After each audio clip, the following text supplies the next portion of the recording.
Hello everyone, today's presentation will be about the global educator. The global educator demonstrates empathy and valuing multiple perspectives. Global educators demonstrate global competency by showing perspective consciousness, empathy, and open-mindedness. Global educator also demonstrates commitment to equity. Global educators understand and acknowledge the diversity of perspectives and people worldwide and in their local community.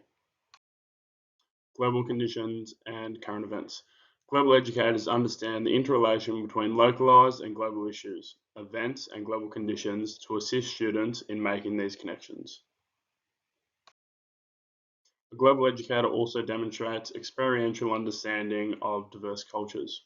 To understand culturally diverse students, educators must develop an understanding of themselves and their world experience.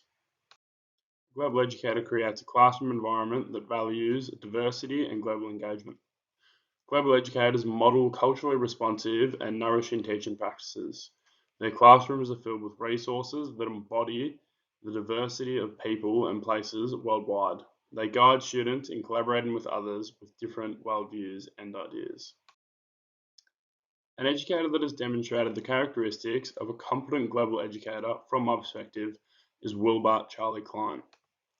Klein has been an educator in mainly remote schools for 20 years. He is currently the principal of Chanchanjara Remote Community School, which is one of the most remote schools in Australia.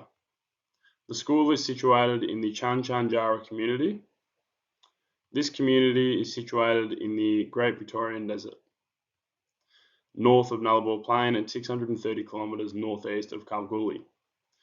The students are of the Spinifex people.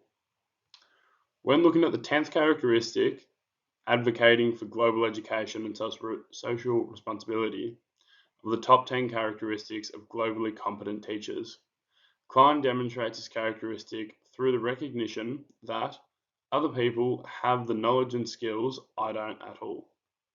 And the understanding of the importance of the local Indigenous youth having both a Western education, but also the understanding that students need to develop and retain knowledge of their culture. He's recognized social importance of their cultural identity. From this, he implemented an educational model where students spend 4 days of the week participating in traditional classroom learning and one day of the week in the community participating in cultural learning. How to be a global educator in outdoor education.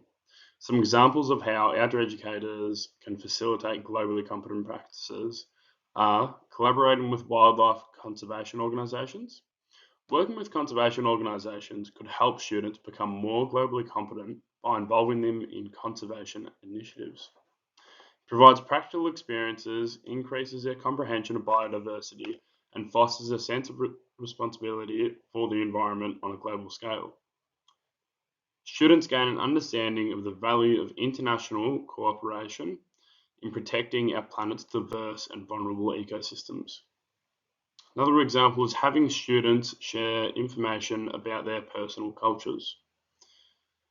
Students discussing their varied cultural backgrounds could produce a dynamic learning environment. This can encourage cross-cultural interaction and broaden cultural understanding.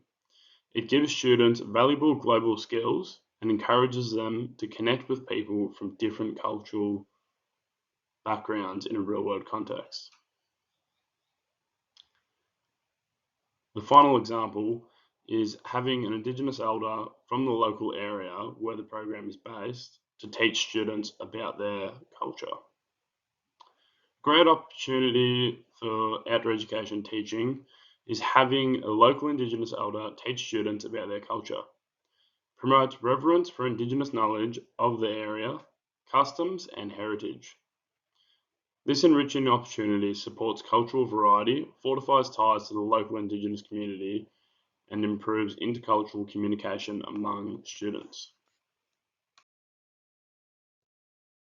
We will now have a discussion relating to how global competence could affect us as outdoor educators. The first discussion point is how could global competencies influence your approach to outdoor education and provide participants with unique outcomes? What could these unique outcomes be? The second discussion point is what methods can successfully incorporate global competency into the learning process. Furthermore, why should outdoor education experiences include it? Thank you very much for listening today. I hope that you enjoyed the presentation.